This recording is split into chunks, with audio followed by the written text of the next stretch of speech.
The glow from my phone screen cut through the darkness of our bedroom. I had been staring at it for hours, unable to sleep, cycling between meaningless apps and half-hearted attempts to distract myself from the pit growing in my stomach. Next to me, Emily slept soundly, her soft breath steady and peaceful. It should have been comforting, it wasn't. That night, everything began with a single, seemingly innocent notification. A text, short and simple, that at first glance could have been mistaken for a routine message from a colleague or an old friend. Can't stop thinking about earlier today, see you tomorrow? It wasn't the text itself that bothered me, it was the name. Melissa. I didn't know a Melissa. The message was from Emily's phone. It had buzzed briefly before her screen dimmed and went dark again, leaving me alone with the weight of a name that didn't belong to anyone I knew in her life. For a moment, I convinced myself it was a wrong number or an innocuous mistake. Emily, after all, was the most honest person I had ever known. But doubt is a persistent beast. It crawled under my skin and began to whisper questions I didn't want to answer. I stared at her phone for what felt like hours, torn between two terrible options. Check it and invade her privacy, or leave it and let the doubt grow. It felt like a lose-lose scenario, but eventually curiosity, or maybe fear, won out. My hands shook as I reached for her phone, hesitating as though touching it would confirm everything I didn't want to be true. The screen didn't unlock. Of course it wouldn't. Emily and I had different passcodes, a fact that had never bothered me before. But now it felt like a barrier, a wall she had built to keep me out. My heart pounded as I placed her phone back on the nightstand and stared at the ceiling. I tried to convince myself it was nothing. I tried to sleep. I failed. The next day, I couldn't shake the feeling. That name, Melissa, echoed in my head, accompanied by 1,000 imagined scenarios. I could have asked Emily about it. I could have brought it up casually, joked about the text, and gauged her reaction. But deep down, I was afraid of what I might see in her eyes if I did. Instead, I chose a path I wasn't proud of. I went through our phone records. The details were subtle at first, a series of texts exchanged during odd hours, late at night, early in the morning, times when Emily usually wouldn't be messaging anyone. Then there were the calls, short ones, usually lasting less than a minute, scattered across the past few months. The name Melissa appeared again and again, like a thread pulling at the fabric of our life together. By the time I finished, I couldn't ignore the truth. Someone named Melissa had become a recurring part of Emily's world, and I had no idea who she was. The first crack had formed, and no matter how much I wanted to believe it was nothing, I couldn't unsee it. That night, as Emily laughed at some show we were watching, her head resting on my shoulder, I felt the weight of my own guilt. I had gone behind her back. I had betrayed her trust. But wasn't I doing it for the right reasons? Or maybe I thought I was just searching for something that wasn't there. But what if it was? The days that followed were a blur of paranoia and doubt. Every moment Emily spent on her phone seemed suspicious. Every notification, every laugh at a text, every glance she stole at her screen when she thought I wasn't looking. All of it felt like evidence against her, but I couldn't confront her yet. I needed more. At least that's what I told myself. Deep down, I knew that accusing her without solid proof would only make me look paranoid, or worse, guilty of projecting my insecurities onto her. I found myself obsessing over her routine. Emily was a creature of habit. Morning coffee at the kitchen table, a jog before work, evenings spent either reading or scrolling through social media while we relaxed. Nothing seemed out of the ordinary. She still smiled the same way she always did, laughed at my dumb jokes, kissed me goodbye in the mornings. But then there were the small things. A sudden influx of new clothes, outfits she said she bought for work. The way she'd check her phone during dinner, always turning the screen slightly away. A few late nights at the office that hadn't seemed unusual before, but now felt like glaring red flags. And then there was Melissa. I decided to dig deeper. I couldn't exactly ask her outright without revealing what I already knew, so I started small. Casual questions. "Hey, Em," I said one evening as we cooked dinner together. Have you mentioned a Melissa before? Name sounds familiar. She barely looked up from the cutting board. Melissa? No, I don't think so. Why? Oh, no reason, I said quickly. Thought I might have heard you mention her in passing. She didn't even flinch, didn't hesitate. It was as if the name meant nothing to her. And for a brief, fragile moment, I felt relief. Maybe I was wrong. Maybe Melissa really was just a friend or an innocent contact. But then I saw it again. A flash of her phone screen as she picked it up later that night. The name Melissa appeared at the top of a notification, followed by a string of emojis that made my stomach twist. This was more than a friend. A week passed and my thoughts only grew darker. My obsession was starting to eat away at me, and I could feel it in the way I interacted with Emily. I was distracted, distant, short-tempered. She noticed, of course. Hey, she said one evening, her tone soft, cautious. Is everything okay? You've seemed, I don't know, off lately. I forced a smile. Just work stuff. It's been a stressful week. She frowned, studying me for a moment, but eventually nodded. All right, just let me know if you want to talk, okay? The irony wasn't lost on me. She was offering to listen, to support me while I was drowning in suspicions about her. I couldn't keep doing this alone. The weight of it was too much. That's when the idea came to me. I needed help. Someone objective. Someone who could confirm or deny what I was too afraid to see clearly. I found myself scrolling through private investigator websites late one night, my hands trembling with nerves and shame. I felt like a villain in my own marriage, snooping and scheming behind my wife's back. But I couldn't stop. I needed to know. After hours of searching, I landed on a local investigator named Patrick Langley. His website was professional but approachable, filled with testimonials from clients praising his discretion and thoroughness. I hesitated for a long time before finally picking up the phone. Langley Investigations, this is Patrick, a deep voice answered. Hi, my name is James, I said, stumbling over the fake name I'd decided to use. I need some help. What kind of help? I hesitated, my heart pounding in my chest. I think my wife might be cheating on me. Meeting Patrick in person felt surreal. He was older than I'd expected, maybe mid-50s with a kind face that didn't quite match the gravity of his profession.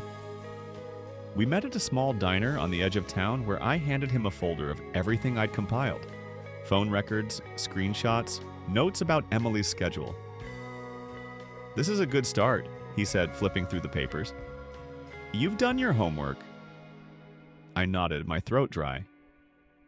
I just need to know, one way or another. Patrick gave me a reassuring smile. We'll figure it out, but I need you to understand something. Sometimes the truth isn't what we expect or want. Are you ready for that? Was I? The question lingered in my mind long after we parted ways. The waiting was excruciating. Patrick kept me updated via email, sending brief, cryptic messages about his progress. Tracked her to a coffee shop this afternoon. Met with someone briefly. No PDA, but it seemed intimate. Another late night at the office. Left around 10 p.m., met with a woman in a parked car. Conversation only, no physical contact. Still gathering evidence. Need more time to confirm. Each update was like a needle to the heart. I wanted answers, but I dreaded them at the same time.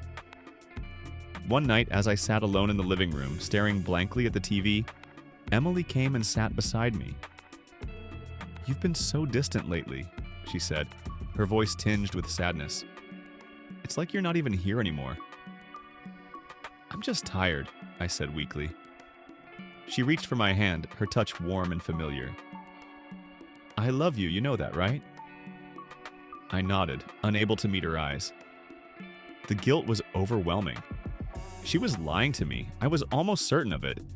But wasn't I lying to her too? A week later, Patrick called me. His tone was serious, almost apologetic. I've got something, he said. You're going to want to see this. My stomach dropped. The truth was coming, and I wasn't sure I was ready. Patrick and I met at his office the next morning. It was a modest space tucked away in a quiet part of town filled with file cabinets and the faint smell of stale coffee. He motioned for me to sit as he laid a thin folder on the desk between us. "This isn't easy," he began, his tone careful, almost sympathetic. "But you hired me for the truth, and I owe you that." I nodded, my hands clenched tightly in my lap. "Just tell me." He opened the folder, revealing a stack of photographs. The first one showed Emily sitting in a dimly lit restaurant. Across from her was a woman I didn't recognize, presumably Melissa. They were leaning in close, their heads tilted toward one another in what looked like an intimate conversation. Patrick slid the next photo forward. It was taken outside the restaurant, Emily and Melissa standing by a car. Emily was laughing, her hand brushing lightly against Melissa's arm. And then the third photo. I felt my chest tighten as I stared at it. The two of them were kissing. "It's not just dinners or conversations," Patrick said gently. "It's more than that." I couldn't breathe. The room felt too small, the air too thick. My mind raced with 1,000 questions, each more painful than the last. "How long?" I managed to choke out. "From what I can tell, at least a few months," Patrick replied. "Maybe longer." I leaned back in the chair, my head spinning. I had hired him to find the truth, and now that I had it, I didn't know what to do. The drive home was a blur. I couldn't think straight, couldn't process the reality of what I'd seen. The woman I had loved for over a decade, the woman I had built my life with, had betrayed me in the most intimate way.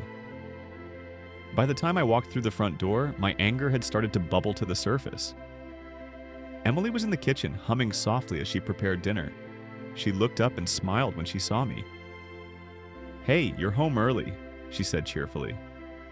I stood there staring at her, the words caught in my throat.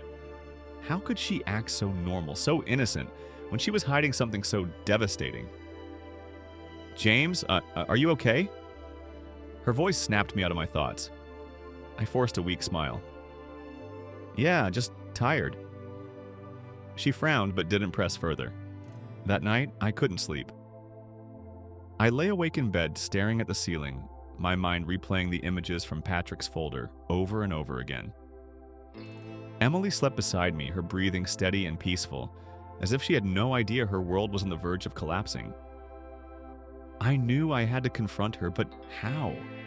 I wanted answers, but I also wanted to hurt her the way she had hurt me. I wanted to yell, to scream, to demand an explanation. But most of all, I wanted to understand why. What had I done wrong? Had I been a bad husband? Had I failed her in some way? The questions haunted me, gnawing at my sense of self-worth. The confrontation came the following evening. I waited until after dinner when we were sitting in the living room, the television playing some mindless sitcom in the background. "Emily," I said, my voice barely above a whisper. She turned to me, her expression soft and curious. "What's up?" "I need to ask you something."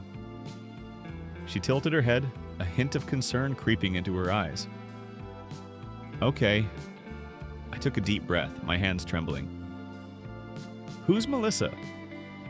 Her reaction was subtle but telling. Her eyes widened ever so slightly and her body stiffened for a brief moment before she forced a smile. "She's just a friend," she said casually. "Why do you ask?" "A friend," I repeated, my voice dripping with skepticism.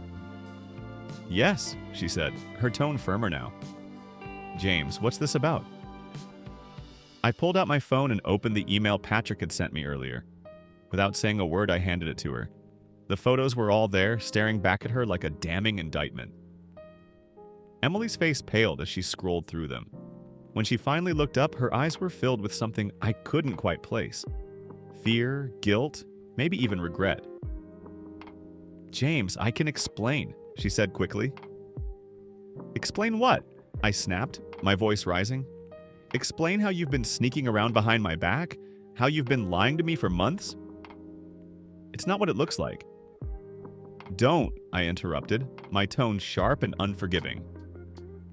Don't insult my intelligence. I've seen the photos, Emily. I know everything. She looked down, tears welling in her eyes. For a moment, I thought she might deny it, might try to twist the narrative. But then she spoke, her voice barely above a whisper. I'm sorry, she said, her voice trembling. I never meant for this to happen. Then why did it? I demanded. I don't know, she admitted, tears streaming down her face now. I was lonely. I felt disconnected from you. And Melissa, she was there for me in a way that you weren't. Her words hit me like a punch to the gut. I had expected excuses, maybe even lies, but not this. Not the cold, hard truth of my own failures. The argument that followed was explosive. We yelled, we cried, we dredged up years of resentment and hurt that had been buried beneath the surface. Emily begged for forgiveness, insisting that the affair had meant nothing, that she still loved me. But I couldn't hear her over the sound of my own heartbreak. By the end of the night, we were both emotionally drained. Emily retreated to the bedroom and I stayed on the couch, staring blankly at the wall. For the first time in our marriage, I felt truly alone. The silence that filled the house the next morning was deafening. Emily stayed in the bedroom while I lingered in the living room, nursing a cold cup of coffee that I couldn't bring myself to drink. I stared out the window, watching the morning sun crawl across the lawn, but my mind was miles away. The confrontation from the night before replayed in my head like a broken record. Her words, I felt disconnected from you, stung more than the images Patrick had shown me. It wasn't just the betrayal that haunted me, it was the implication that I had somehow pushed her to this. Had I failed as a husband? Was I so blind to her needs that she sought comfort elsewhere? I hated the thought. I hated her for making me feel this way, but most of all, I hated myself for not seeing it sooner. By midday, the tension became unbearable. Emily emerged from the bedroom, her face pale and her eyes swollen from crying. She hovered in the doorway, her presence suffocating. Can we talk? She asked softly. I didn't respond immediately. Instead, I gestured for her to sit across from me. She hesitated before sinking into the armchair, her hands clasped tightly in her lap. I don't even know where to start, she admitted, her voice barely above a whisper. Try the beginning, I said coldly. How long has this been going on? She winced at the sharpness of my tone, but answered nonetheless. About 6 months. I clenched my jaw, the confirmation slicing through me like a blade. Why her? Emily hesitated, her gaze dropping to her hands. Melissa, she listened to me. She made me feel seen. And I didn't? I shot back, my voice rising. It's not that simple, James, she said, her tone defensive. You've been so distant, so wrapped up in your work. I felt like I was living with a stranger. I leaned forward, my anger bubbling to the surface. So your solution was to cheat? To lie? To throw away everything we've built together? Tears welled in her eyes again, but I didn't care. She didn't get to cry, not after what she'd done. I didn't plan for this to happen, she said, her voice trembling. It just did. And I know I've hurt you, but I need you to understand. Understand what? I interrupted, my voice sharp and unforgiving. That you've destroyed everything? That I can't even look at you without feeling sick? She flinched at my words, and for a moment I felt a pang of guilt. But it was quickly overshadowed by my anger, my heartbreak. The conversation ended with no resolution. Emily retreated back to the bedroom, leaving me alone with my thoughts. I couldn't stay in the house any longer. The walls felt like they were closing in on me, suffocating me. I grabbed my keys and left, driving aimlessly through the city until I found myself at a park we used to visit in the early days of our marriage. I sat on a bench overlooking the pond, the weight of everything pressing down on me. Memories of happier times flooded my mind.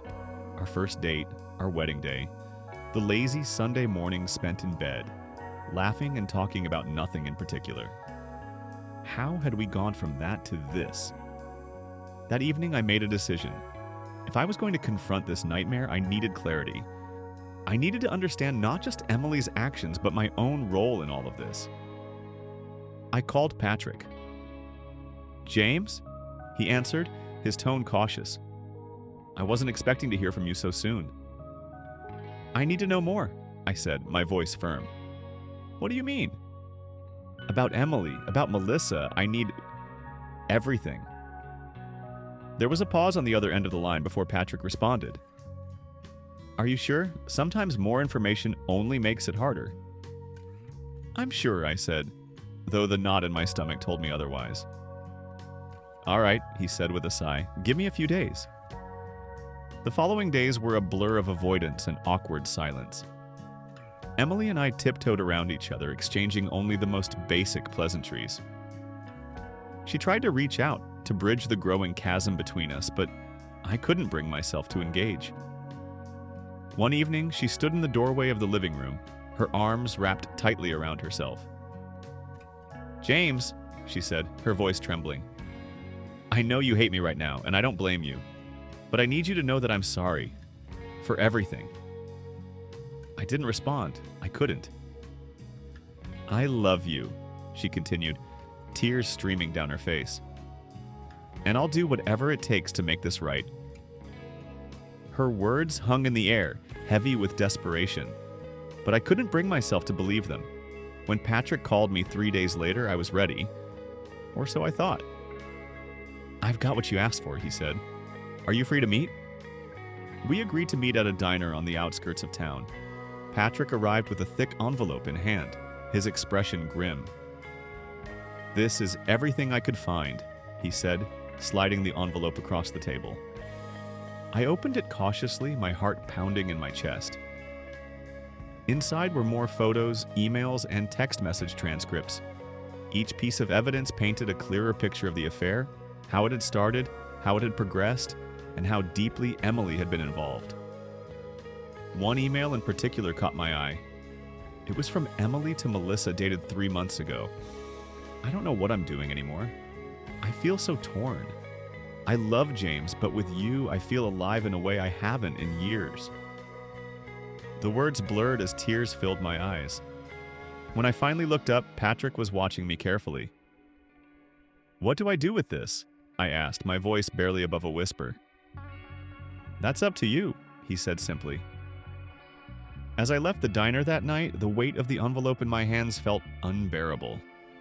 The truth was there in black and white, but it offered no solace. It only deepened the wound.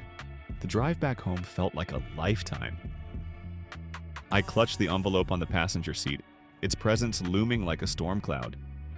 The neatly organized papers inside told a story I never wanted to know.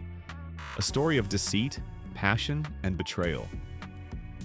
When I pulled into the driveway, I sat in the car for a long moment, staring at the house that now felt like a stranger's. The lights in the living room were on, a faint silhouette of Emily visible through the curtains.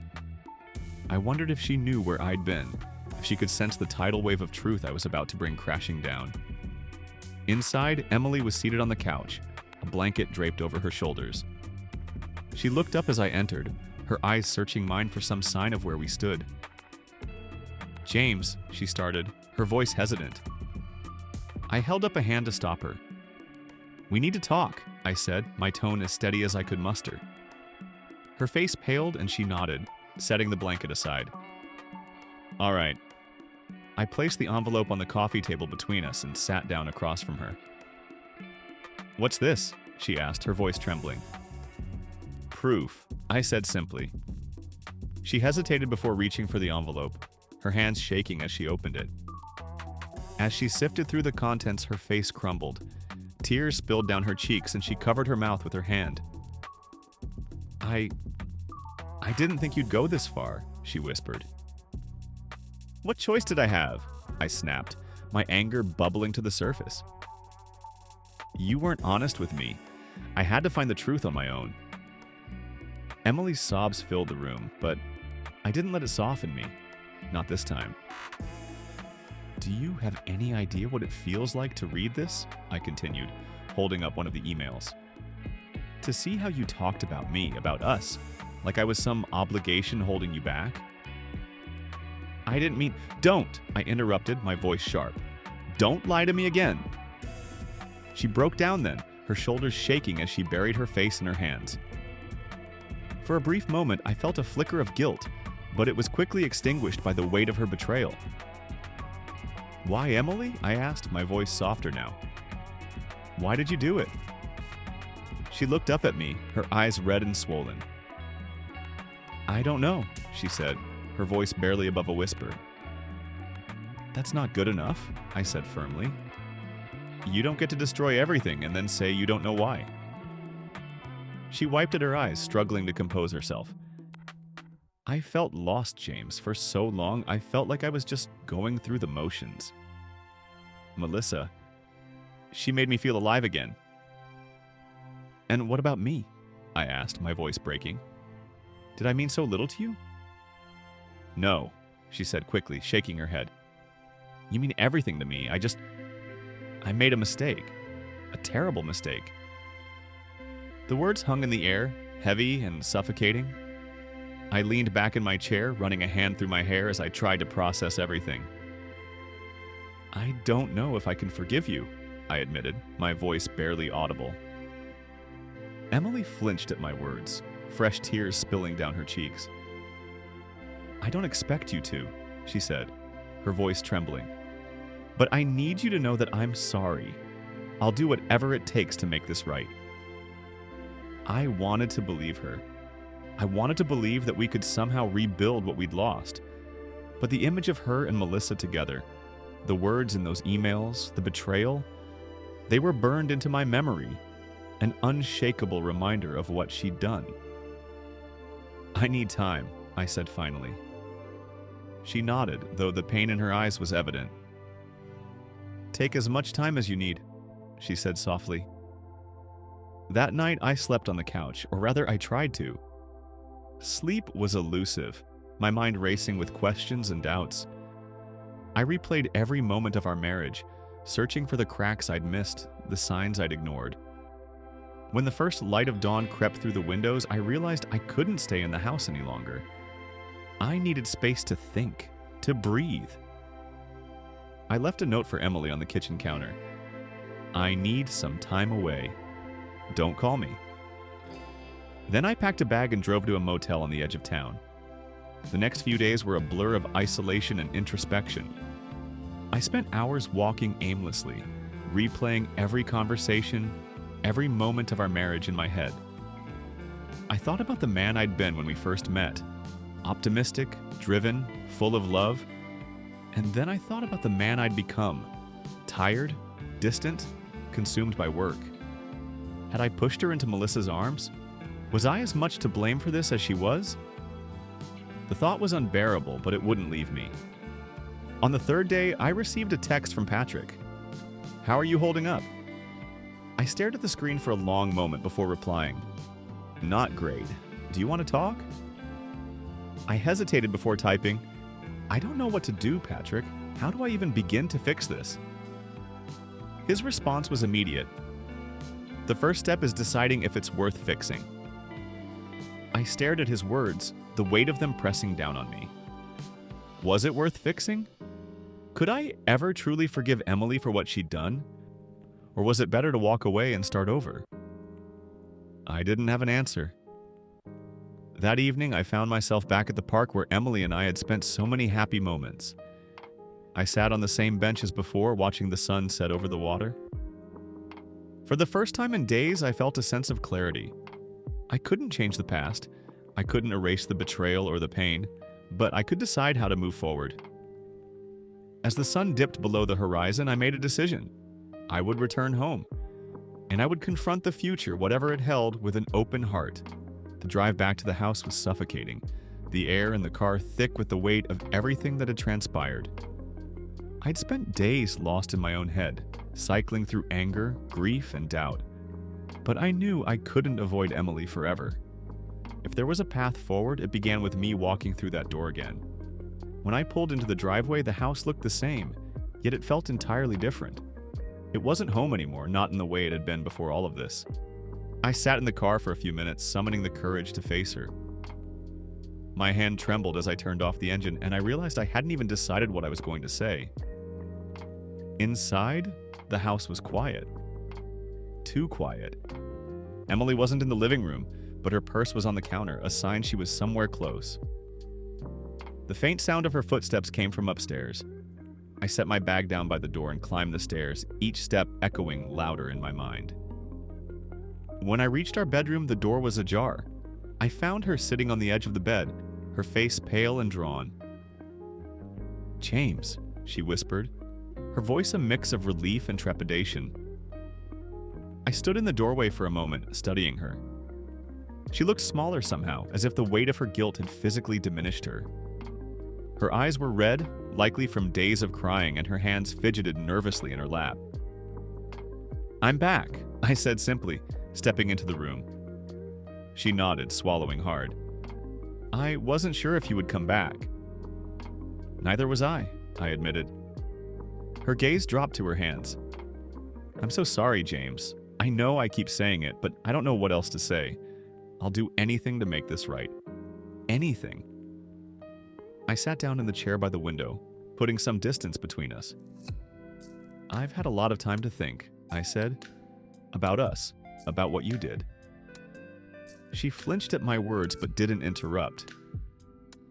"I keep asking myself if I missed something," I continued. "If there was a moment where I could have stopped this from happening." "James, this wasn't your fault," she said quickly, her voice thick with emotion. "You didn't do anything wrong." "Didn't I?" I countered, my voice rising slightly. "I wasn't exactly the perfect husband, Emily. I know that. I was distant. I got caught up in work. But I never thought that would give you an excuse to—" My voice broke and I looked away, unable to finish the sentence.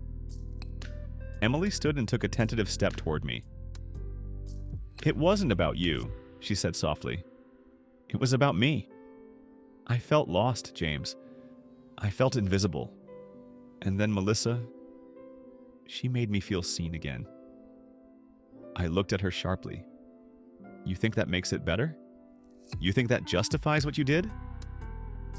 "No," she said quickly, tears spilling down her cheeks.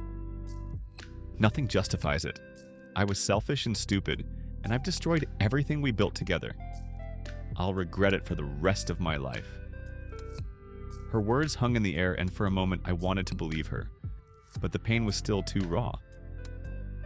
"I don't know if I can ever trust you again," I said finally, my voice barely above a whisper.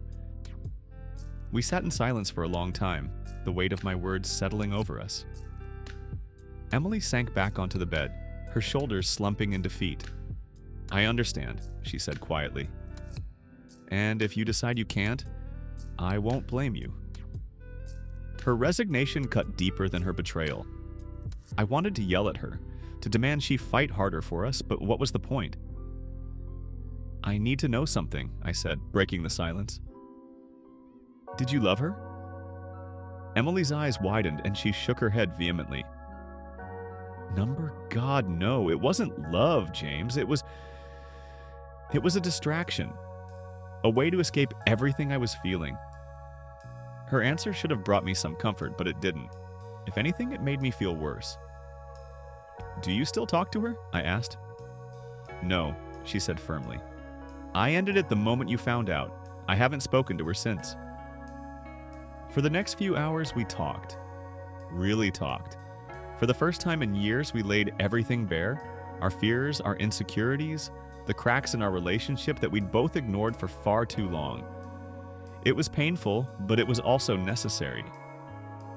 By the time we finished, the sun had set, and the room was bathed in the soft glow of the bedside lamp. "I don't know what happens next," I said honestly. "I don't know if we can fix this." Emily nodded, her eyes filled with tears. "But do you want to try?"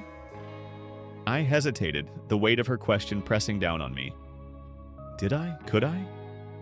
"I don't know," I admitted, "but I'm willing to take it one day at a time." Her relief was palpable, and for the first time in what felt like forever, I saw a glimmer of hope in her eyes. That night, I slept in our bed. The distance between us was vast, an invisible wall that neither of us dared to cross. But it was a start. A fragile, uncertain start. As I lay awake staring at the ceiling, I knew the road ahead wouldn't be easy. Trust was like glass. Once shattered, it could never be fully restored. But perhaps, if we were careful, we could piece together something new. The question was, would it be enough? The days that followed were a blur of cautious exchanges and emotional landmines. Emily and I moved through the house like strangers trying to relearn each other's habits, each moment heavy with unsaid words. She tried. God, did she try to mend what was broken? But her efforts, though earnest, often felt hollow. For me, it was the little things that hurt the most. The smell of her perfume on the sheets, the sight of her wedding ring catching the light as she worked in the kitchen. It all felt tainted now, like everything I thought we were had been rewritten by her betrayal. And then there was the phone. It sat there on the counter one evening as we ate dinner in near silence. A ghost of the past I couldn't exorcise. I caught myself staring at it, wondering how many secrets it still held. "You're quiet," Emily said, breaking the tension. I looked up, startled. "Just tired," I muttered, pushing the food around my plate. She nodded, but I could see the worry in her eyes. She was walking on eggshells, afraid to say the wrong thing and push me further away. Part of me appreciated her caution, but another part resented it. I wanted her to fight, to demand forgiveness, to show me she was willing to claw her way back into my heart. Instead, she tiptoed around the wreckage, hoping I'd find my way out of the rubble on my own. That night, as she showered, I found myself drawn to her phone again. I hadn't touched it since that first night, but the temptation was stronger now. What if she wasn't telling the truth? What if she was still talking to Melissa? The thought gnawed at me, eroding what little trust I had left. My hands itched to pick up the device, to go searching for answers I wasn't sure I wanted. But I didn't. Instead, I left the room, my heart pounding as if I'd just committed the betrayal myself. The next day, I decided I needed answers. Not from Emily, but from someone who could give me the full picture. I reached out to the private investigator again, asking him to meet me at a coffee shop downtown. When I arrived, he was already there, a cup of black coffee in hand and a folder sitting on the table in front of him.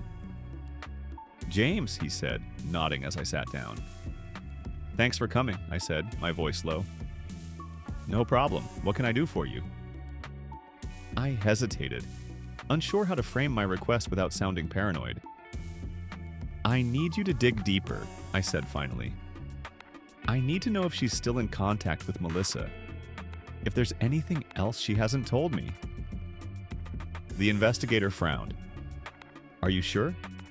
From what I've already found, it seems like she ended things pretty decisively." "I need to be sure," I said firmly. "I can't move forward unless I know the whole truth." He nodded slowly. "All right, I'll see what I can find." The following days were agony. Every time Emily left the house, I wondered where she was going, who she was seeing. My imagination ran wild with worst-case scenarios, each one more painful than the last. Emily noticed my unease but didn't press me about it.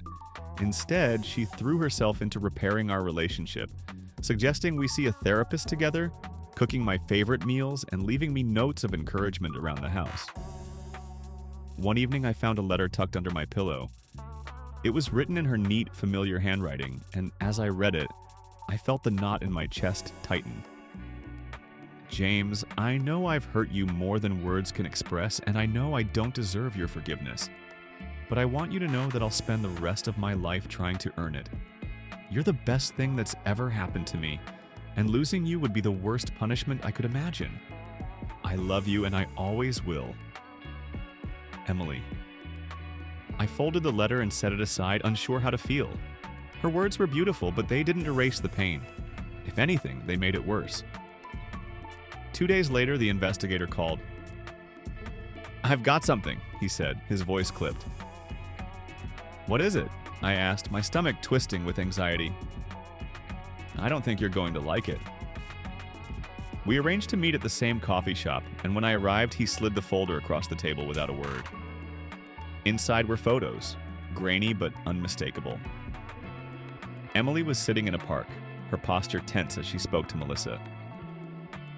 "When were these taken?" I asked, my voice shaking. "Yesterday," he said. I felt like the ground had been ripped out from under me. She'd lied. After everything, she'd lied. "What else do you know?" I asked, trying to keep my voice steady. "They were talking for about an hour. I couldn't hear everything, but it didn't seem romantic. More like they were tying up loose ends." I nodded numbly, my mind racing. Why would she meet Melissa after everything we'd been through? When I got home that evening, Emily was in the kitchen, humming softly as she prepared dinner. The sight of her so calm and composed made my blood boil. "Where were you yesterday?" I asked, my voice sharper than I intended. She looked up, startled. "What do you mean?" "You know exactly what I mean," I said, stepping closer. "Don't lie to me, Emily."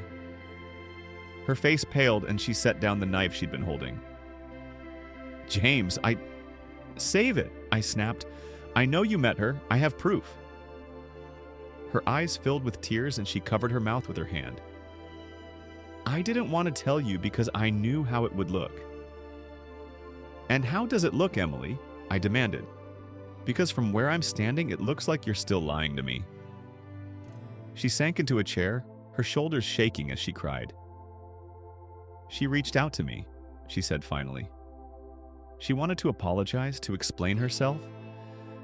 I thought if I heard her out, maybe it would help me move on." "And you didn't think to tell me?" I asked, my voice rising.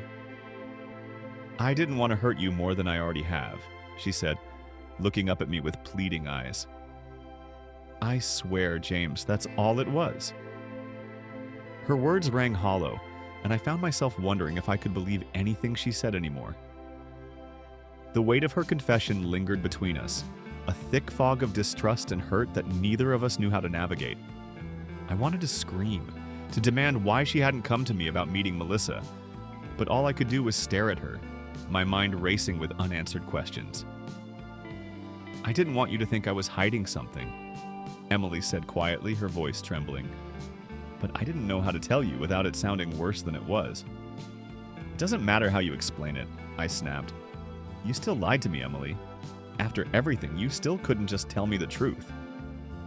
Her face crumpled, and she buried it in her hands, her sobs muffled but heart-wrenching. I turned away, unable to bear the sight of her grief. It felt too much like my own. The days that followed were a whirlwind of tension and silence. I stayed late at work, avoiding coming home to face the broken remains of our relationship. When I did come home, we barely spoke, each of us retreating into our own corners of the house. I found myself replaying the images the investigator had given me over and over in my mind. Emily sitting on that park bench, her body language guarded, her face shadowed with what looked like regret.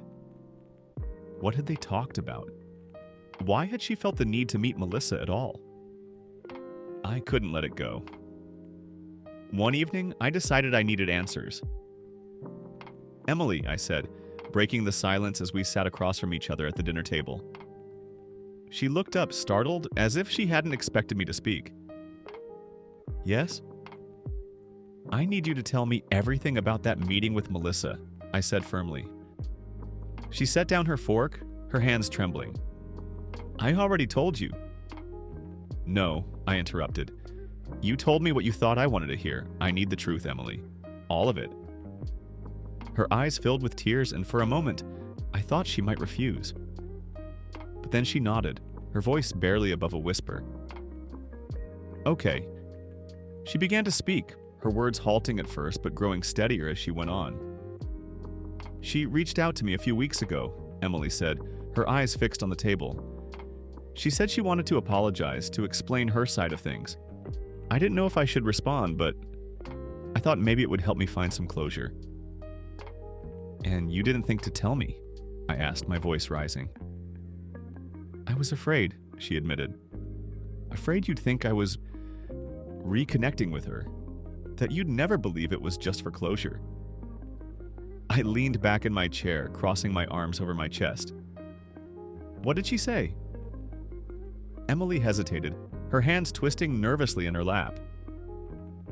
She said she regretted everything, that she never meant for it to happen, but she got caught up in whatever it was you two had. I flinched at her words, but she pressed on. She said she didn't want to come between us anymore, that she wanted me to know she was sorry. And you believed her? I asked, my voice dripping with skepticism. Emily's gaze met mine, her eyes filled with a strange mix of pain and determination.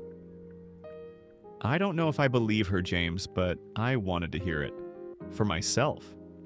Her words hung in the air, and for the first time in weeks, I felt a sliver of understanding creep in. I could see her point, even if I didn't agree with it. But the damage had already been done, and no amount of apologies, hers or Melissa's, could undo it. I don't know how to move past this, I admitted, my voice breaking.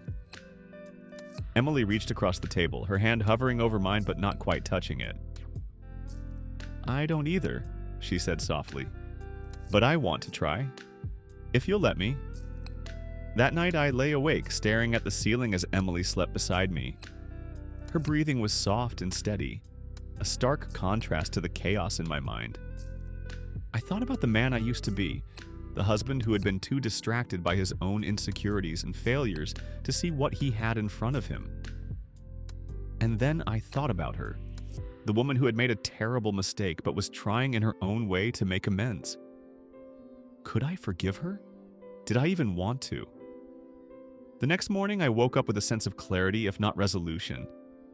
I knew I couldn't keep living like this, caught between anger and despair. I needed to make a choice, even if it wasn't the one I wanted to make. Emily, I said as we sat down for breakfast. She looked up, her eyes wary but hopeful. Yes? I think we need to see someone, I said. A therapist. Together. Her eyes widened, and for a moment I thought she might cry again, but instead she nodded, her voice steady. I'd like that. The decision didn't fix everything. In fact, it felt more like a band-aid on a wound that needed stitches. But it was a start, a small step towards something that might one day resemble healing. For now, it was all we could do. Therapy wasn't a magical solution. It wasn't some neat, movie-perfect resolution where all the pain melted away after a few conversations. If anything, our first sessions made things harder, ripping open wounds we had barely begun to cover. Emily and I sat on opposite ends of the couch in the therapist's office, a palpable divide between us. Dr. Harris, our therapist, was a woman in her late 40s with a calm demeanor and an unnervingly sharp gaze. She didn't let anything slide, not even the half-hearted way I answered her first question. James, why are you here? She asked, pen poised over her notepad. The question felt like a trap. I hesitated, searching for an answer that wouldn't immediately brand me as the villain in this story. Because I want to figure out if this marriage can be saved, I said finally. And what about you, Emily? Dr. Harris turned to my wife. Emily's voice wavered. Because I don't want to lose him. I felt a pang of something, guilt maybe, or a flicker of the love I used to feel for her, but I pushed it aside. The sessions dredged up every piece of dirty laundry we'd stuffed into the back of the closet over the years. Emily confessed how my emotional distance had made her feel invisible, how my inability to communicate had left her grasping for connection. You were there physically, she said during one particularly heated session, but it felt like I was alone in our marriage. You stopped talking to me, James. You stopped seeing me. Her words cut deeper than I expected. I wanted to argue, to tell her that wasn't fair, but some part of me knew she was right. I had pulled away, retreating into work and my own insecurities. I had let the walls grow higher and higher until they became impenetrable. But I wasn't the only one who had failed. You could have told me how you felt, I countered. You could have said something before it got this bad. I tried, she shot back, tears streaming down her face. I tried so many times, but you never listened, and then... She broke off, her voice choking on the words. Dr. Harris intervened, her voice calm but firm. Emily, go on. It's important to say what you're feeling. Emily took a shaky breath. And then Melissa happened. She noticed me, James. She listened. And I know that doesn't excuse what I did, but I was drowning, and she threw me a lifeline. Her confession left me speechless. I had always imagined her affair as something impulsive, selfish, and shallow. Hearing her describe it as a desperate grasp for connection made it harder to hold on to my anger. But it didn't make the betrayal any less painful. Outside of therapy, life continued in its fractured state. Emily and I maintained a fragile truce, avoiding the landmines scattered throughout our conversations. But every now and then, something would set us off. A misplaced comment, a suspicious glance, and the wounds would reopen. One night, I came home late from work to find Emily sitting at the kitchen table, her face illuminated by the glow of her phone. The sight sent a jolt of paranoia through me. "What are you doing?" I asked, my voice sharper than I intended. She flinched and set the phone down. "Looking at recipes," she said quietly. I didn't believe her. The suspicion gnawed at me, a constant undercurrent in my thoughts. I hated it, hated the man I was becoming, but I couldn't stop. A few days later, I made a decision that I immediately regretted. I contacted the private investigator again. "I need you to keep an eye on her," I said, my voice low and ashamed. The PI hesitated. "Are you sure that's what you want? You already know about the affair. What are you hoping to find now?" "I don't know," I admitted. I need to know if I can trust her." The PI agreed, and for the next week, I lived in a state of heightened anxiety, waiting for his updates. When they finally came, they were both a relief and a blow. "She's been going to work, running errands. Nothing unusual," he said over the phone. "But there's one thing you should know. She's been visiting a lawyer." "A lawyer?" My heart sank. "What kind of lawyer?" "I can't say for sure, but it looks like a family law attorney." The revelation left me reeling. Was she planning to leave me? After everything, was she still considering divorce? That night, I confronted her. "Why were you meeting with a lawyer?" I asked, my voice tight with anger and fear. Emily's eyes widened in surprise. "How do you know about that?" "That doesn't matter. Just tell me why." She sighed, her shoulders slumping in defeat. "I wasn't planning to leave you, James. I needed to know my options, in case you decided to leave me." Her words hit me like a punch to the gut. "You think I would leave you?" "I don't know what to think anymore," she said, her voice trembling. "Every day feels like a ticking time bomb. I don't know if we're going to make it, and I needed to be prepared. For myself. For us." Her honesty left me shaken. For the first time, I realized how much fear and uncertainty she was carrying, how much she was still fighting for our marriage even when I wasn't sure if I could. But it also deepened my own doubts. If we were both preparing for the possibility of failure, how could we ever hope to succeed? The tension between Emily and me reached a suffocating peak. Therapy sessions continued, each one peeling back layers of resentment, guilt, and fear. Our lives became a balancing act. One wrong word, one misstep, and everything we'd built together could collapse. Every day felt like a test, and I wasn't sure I was passing. My guilt over the affair weighed on me like an anchor, but so did the festering wounds left by Emily's betrayal. We were both victims, and we were both villains. I found myself walking on eggshells around her, afraid that any hint of suspicion or anger might drive her further away. But the strain was unbearable. One night, the inevitable explosion came. We were in the middle of another therapy session. Dr. Harris had asked us to revisit the pivotal moments that had brought us to this point, and Emily's voice trembled as she spoke. "I didn't want to hurt you, James. I swear I didn't. But I felt like I didn't exist in your world anymore." "And you think I didn't feel the same way?" I snapped, my control slipping. "Do you know how many nights I sat in our bedroom wondering if you even cared that I was there? Wondering if you noticed me at all?" Emily's eyes flashed with anger. You could have said something. Instead, you just shut me out like I didn't deserve an explanation. And what about you? I shot back. You ran to someone else instead of fixing what was broken.